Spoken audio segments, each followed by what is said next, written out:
What's up, guys? We're taking a look at my most awaited figure in this recent Marvel Legends Sauron wave of figures, and not only that, one of my most awaited Legends figures of the entire year. We are, of course, talking about Omega Red. So this is a quintessential X-Men villain, a quintessential Wolverine villain, and a quintessential 90s character for me. So this is one that I have definitely been looking forward to. We've got him there in our standard box. You see him there in the window. We've got our X-Men logo down there on the bottom. The side has got some comic artwork of Omega Red. The back has got a product shot, our Build-A-Figure, as well as our lineup. So let's pull him out and take a look. Alright guys, here he is out of the package, Omega Red himself, and yes, I am about as pleased as I can possibly be with this figure.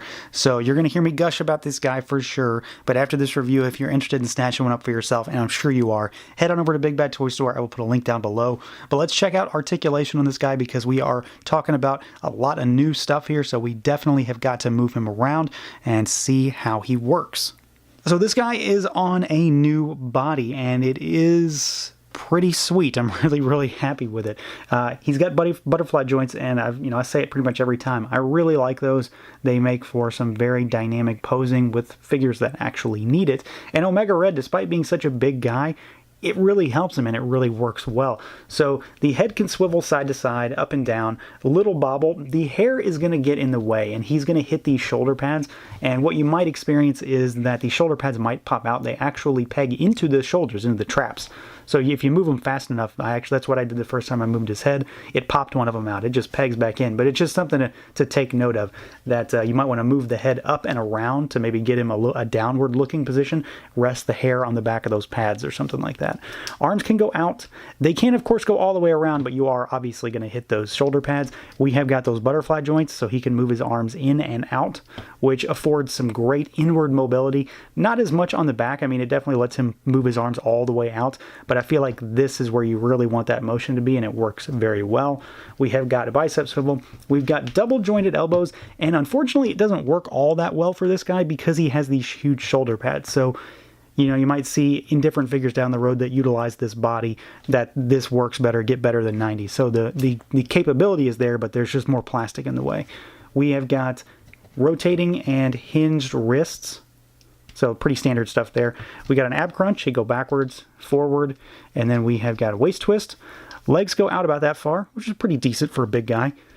Kick forward, kick all the way back, thigh cut, double jointed knees, pretty solid. And then you have got a rocker and you've got a hinge. So in terms of actually moving this guy around, I don't really have anything negative to say about it. I think he works really well. I dig the butterfly joints on such a big body. And yeah, he just moves about as well as I was expecting him to. As far as how this guy looks, his overall sculpt work, paint work, I think they did an exceptional job here. He honestly doesn't have a ton of paint from the neck down, but, it kind of works. He's mostly solid colors anyway, although, of course, I always want washes on figures, but we don't always get it. So it's not unexpected here. We will do size comparison here momentarily to show you just how big this guy is, because it's kind of lost on you until you actually see how big he is compared to some other figures. So we do, of course, like I mentioned, have a new body. You can see we've got tons and tons of sculpted detail in the musculature here. We've got shoulders that are offset from the neck, which is anatomically correct, which is great. And you can see I've done it again. I popped that shoulder pad out. So you can just push it back in. You could take this whole thing off if you wanted. They pop out of the shoulders and then this pegs to take it off. I'm not sure why you might want to do that except to just check out the body. But, it's supposed to stay on, so we're going to leave it on for now.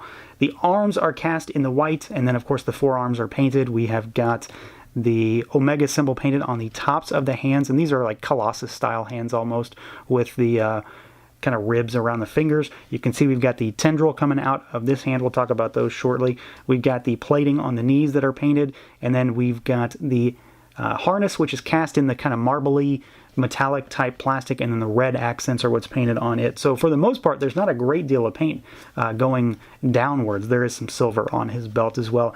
But really what's important here is the overall body itself, and I think it just looks really great. He looks more agile than your standard bigger figure while still retaining all of that musculature. The sculpt work, in the thighs and in the calves is just exceptional. Everything is nicely muscled. The back is just covered in striations. He looks very very, very menacing and nasty. And I mean, outside of the fact that he is a mutant with tendrils coming out of his arms, you wouldn't want to mess with a guy that's this beefy, and I think they did a really good job of accentuating the sculpt on this particular body. I'm really interested to see what they're going to do with this particular body mold going forward. Like I said, I kind of wish they would have given us a bit of a wash on this just to bring that sculpt out a bit, but I do think he looks really, really solid. The face sculpt on this guy is really what does it for me overall. I mean, the figure is fantastic, don't get me wrong, but the face looks very, very, very comic accurate. So we've got like the plating on the side of his face, and I'm assuming that's the carbonadium plating, same thing as his tendrils. I think it's the same. We've got his eyes, which are a nice red color. We've got the gritting teeth. We've got the very blonde eyebrows. We've got the headband. The one thing that I don't know about in terms of paintwork here is that the Omega symbol on his forehead is not painted, and it's not painted on the artwork that comes on the box, but generally it's painted white, so I'm not really sure if it was done on purpose. I mean, I guess it was. It doesn't really matter. It's not a huge deal in the grand scheme of things. If I'm not worried about it, I can paint it myself. And then we've got this huge head of blonde hair with the ponytail that comes up over the back with the wraps on there. And, you know, it's just all painted really nicely. I'm very, very, very happy with it. You know, like I said, I was going to gush about this figure. It's just that cool. And he very much looks exactly like what I wanted a 6-inch scale Omega Red to look like. Now, outside of all the oohing and awing over the figure itself, he does, of course, have a few accessories. You've seen a few of them throughout this video so far. So we've got these tendrils, the carbonadium tendrils that pop out of his wrists, and they just peg in, just a standard kind of mushroom tip type of peg. So you pop them out, pop them in, and then we've got the two standard ones, the little ones that are just kind of like hanging out. They're different sculpts. They are unique. And then you've got two bigger ones, and we've got this one right here, and my only real worry, I guess, with these is that over time, if you display them, they're probably going to sag because there's nothing really supporting them in there except for that peg.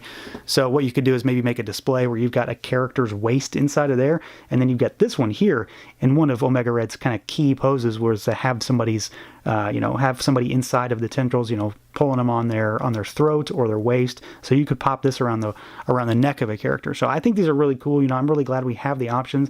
Obviously, having bendy wires would be where it's at, but I always take the options, and Hasbro at least gave us multiple display options with this guy, and they all work just fine. And like I mentioned, here's a quick comparison just for size sake of how big this guy truly is. So you can see that he's pretty similar in height. He's definitely taller, though, than the Hyperion body. So we've got our recent Sabretooth figure here. He's on that Hyperion body. And then we've got our most recent Wolverine. And you can see there is just a night and day difference between the size on what is a standard Legends. Wolverine is slightly smaller, obviously.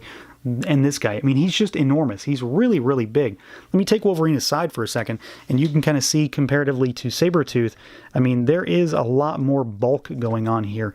There's just a lot of figure, and I really, really wish, now that we have Omega Red on this body, that this is what they had used for Sabretooth instead, because, now I'm just jealous over this body. It definitely was needed here as well.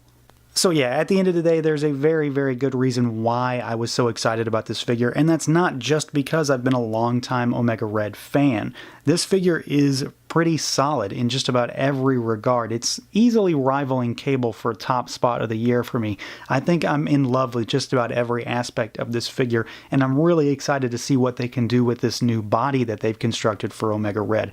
Everything here is really well done. I'm very, very happy with the paint apps, with the sculpt, with the accessories, just the whole deal. It's quintessential Omega Red, and that's exactly what I wanted out of a figure. So that's going to do it for this look at the Marvel Legends Sauron Wave Omega Red figure from Hasbro. Let me know what you think. Feel free to like, comment, subscribe, and share, and until next time, guys.